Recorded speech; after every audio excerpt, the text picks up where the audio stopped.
Today we're going to talk about scalability, and actually I'm going to talk about anti-scalability. I'm part of a business organization called Entrepreneur Organization, and I'm always, encouraged, how are you going to scale your business? How are you going to make it bigger? How are you going to create economies of scale?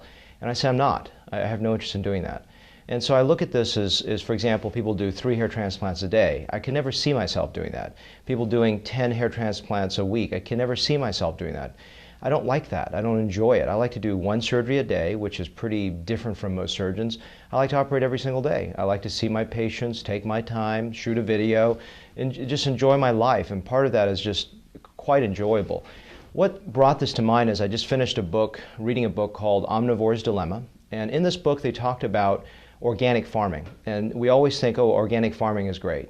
Well, it is, but there's also 2 types. There's one which is big organic, huge farms that do a lot of mass production that, for example, Whole Foods has to use these larger organic farms because they can't use small local farms. What's the difference? A huge difference. The small farms that are local create what's called a polyculture sustainable farm.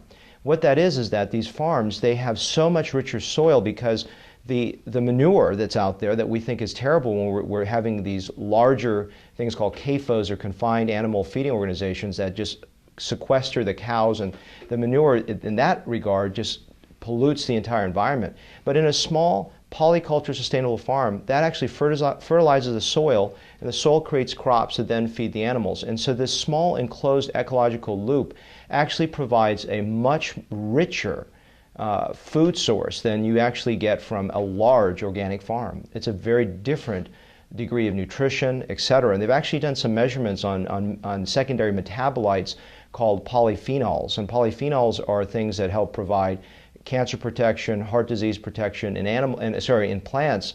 And there's a huge difference between a small organic and a conventional farm, for example, just by putting them next on adjacent lots in the way that plant is developed. Now, why am I talking about plants and polyphenols?